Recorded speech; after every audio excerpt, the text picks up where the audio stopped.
Diawali dengan memperlihatkan seorang ilmuwan bernama Dr. Jorgen, ini orangnya, di mana dia berhasil menemukan sebuah terobosan terbaru dalam dunia sains. Entah apa itu, tapi yang pasti penemuannya akan segera mengubah dunia.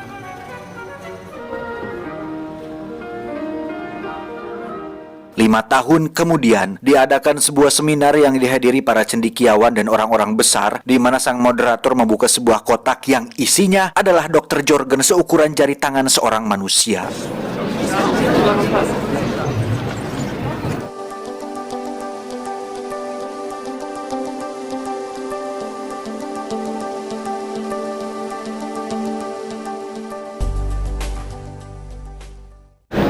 Please take your seats, ladies and gentlemen. Thank you very much. Thank you. Ternyata penemuan beliau 5 tahun yang lalu adalah sebuah teknologi yang bisa memperkecil ukuran sel. Lebih realistis dibandingkan cerita film Ant-Man, Dr. Jorgen yakin jika manusia mengecil maka berbagai permasalahan dunia akan bisa teratasi. Contohnya adalah satu kantong plastik yang dibawa oleh sang moderator, di mana isinya merupakan kotoran dan sampah yang dihasilkan oleh 36 orang selama 4 tahun terakhir.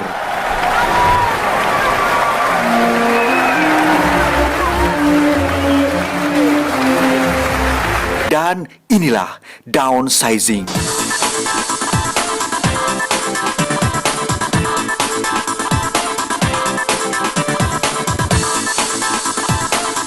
Sepuluh tahun kemudian, cerita akan berfokus pada seorang pekerja biasa dengan tingkat ekonomi menengah ke bawah bernama Paul.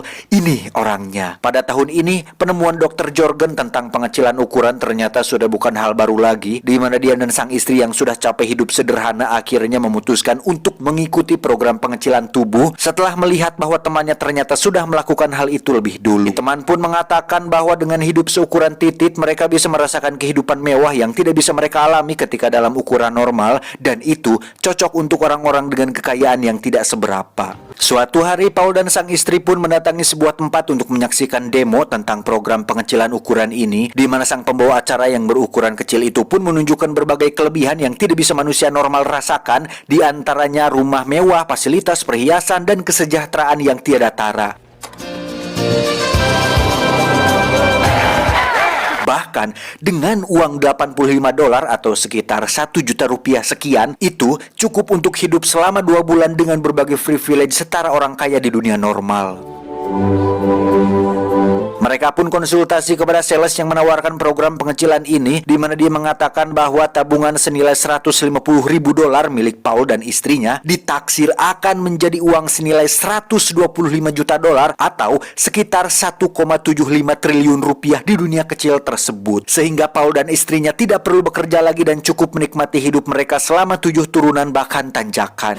Setelah menjual rumah dan semua harta benda mereka di dunia normal, Paul dan sang istri pun berangkat ke pulau rekreasi alias Leisureland, di mana mereka naik ke sebuah bus khusus yang di dalamnya terdapat tempat khusus yang disediakan untuk orang-orang ukuran kecil. Sampai di lokasi, mereka berdua pun dijelaskan bahwa prosedur pengecilan ukuran ini memiliki 2 resiko, yakni cacat permanen dan kematian, di mana mereka berdua sudah mantap untuk hal itu dan siap untuk menjalani serangkaian prosedur tersebut. Tak boleh ada rambut, kulit mati, gigi palsu, karang gigi, bulu ketiak, bulu baok, dan segala macam benda mati harus ditiadakan agar prosedur ini berhasil. Dan setelah siap, mereka pun ditempatkan di ruang khusus untuk memulai prosedur pengecilan tersebut.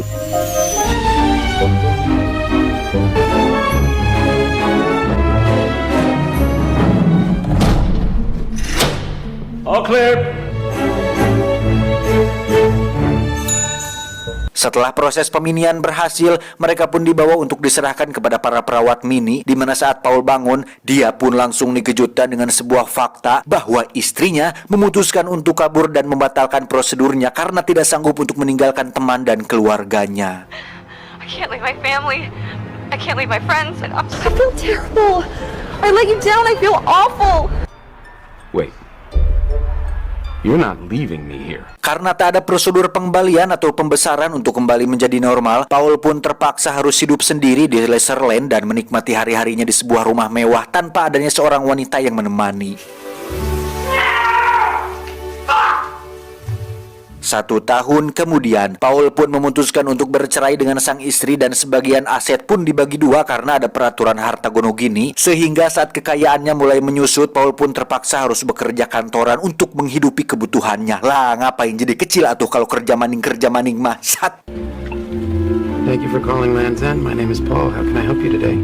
Suatu hari, Paul pun menghadiri sebuah pesta yang diadakan oleh tetangganya yang bernama Dusan. Ini babangusnya. Di sana dia berpesta dengan para wanita sampai benar-benar mabuk dan tertidur di rumah si Dusan ini. Ini adalah Lan, seorang wanita asal Vietnam yang menjadi petugas kebersihan di rumah Dusan, di mana dia ketahuan tengah mencuri beberapa obat dengan alasan tidak memiliki uang yang cukup untuk mengobati temannya yang sedang sakit. They too old, no good. Mr. Dusan, he say me, okay, I take away things. Menyadari ada sesuatu yang salah dengan salah satu kakinya, Paul pun mencoba untuk mengkeretak abal-abalnya, di mana akhirnya Paul mengetahui bahwa ternyata Lan memakai kaki palsu akibat salah satu kakinya yang buntung.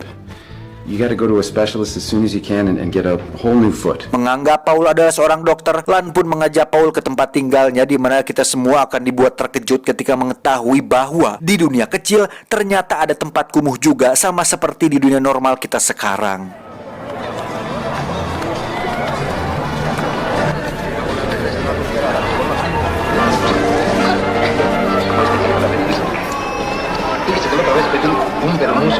Can we use the elevator? No elevator. Sampai di kontrakan teman Lan, Paul pun dipaksa untuk memberikan resep yang dia sendiri tidak yakin seberapa dosisnya, sehingga saat Paul datang kembali pada esok harinya, sang teman pun dinyatakan sudah meninggal akibat overdosis yang dialaminya. I'm so sorry. I think maybe I give her too much pill. Tak mempermasalahkan hal itu, Lan pun meminta Paul untuk membetulkan kaki palsunya, di mana Paul justru merusaknya sehingga Lan meminta Paul untuk ganti rugi atas pekerjaan yang tidak bisa lagi Lan lakukan. Karena tak punya cukup uang, Paul pun terpaksa menggantinya dengan jasa, di mana Paul akan membantunya bekerja sampai Lan memiliki cukup uang untuk membeli kaki palsu yang baru. Sepulangnya bekerja, Paul pun diajak untuk giveaway makanan kepada orang-orang tak mampu di kawasan kumuhnya, di mana hal itu sedikit menyadarkan Paul bahwa meskipun Lan bukan orang kaya, dia mau membantu orang lain dan memberikan kebahagiaan bagi orang-orang yang membutuhkan. So that's it? We go home now?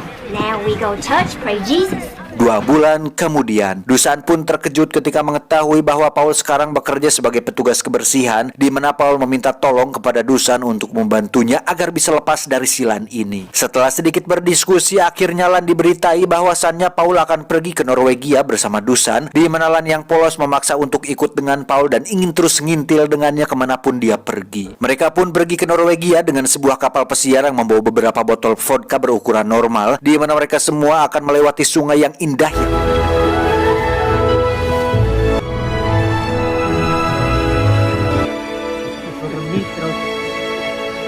Mereka pun tak sengaja menemukan sebuah kapal kecil yang ternyata itu adalah Dr. Jorgen dan istrinya, di mana saat mereka ikut menumpang, Dr. Jorgen pun bercerita bahwasannya tak lama lagi umat manusia akan binasa oleh pemanasan global, sehingga dia dan timnya sudah membuat sebuah terowongan menuju ke tempat aman di bawah tanah yang bisa menampung seluruh umat manusia yang tentu saja berukuran mini.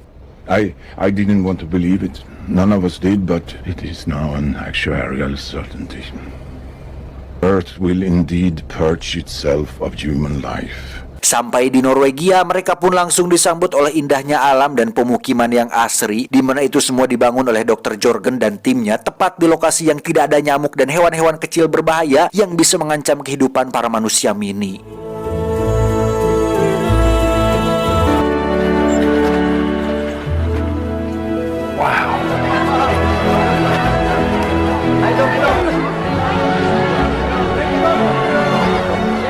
Mereka pun langsung ditunjukkan bagaimana kondisi terowongan tersebut, di mana Dr. Jorgen dan tim sudah membuat semacam brankas yang dilapisi 625 nikel yang bisa menahan pemanasan global, dan di situ juga mereka telah mengembangkan berbagai sumber sandang dan pangan untuk kelangsungan kehidupan mereka semua selama beribu-ribu tahun sampai kondisi planet bumi kembali stabil.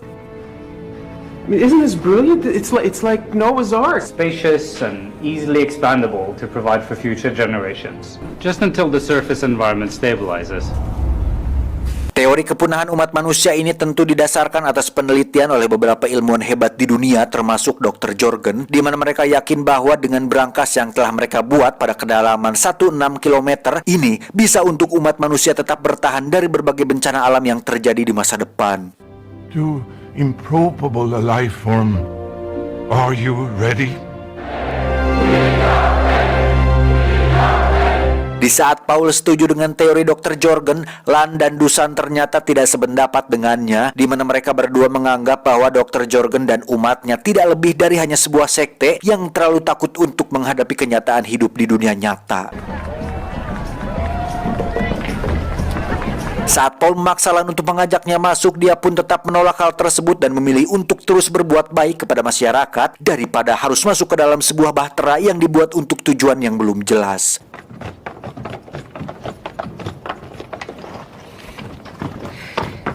Saat sudah masuk, Paul akhirnya berubah pikiran ketika mengingat bahwa masih ada jemuran yang belum diangkat dan cicilan Kosipa yang belum lunas, sehingga Paul membatalkan keputusannya dan memilih untuk hidup bersama Lan dan berbuat baik kepada orang-orang.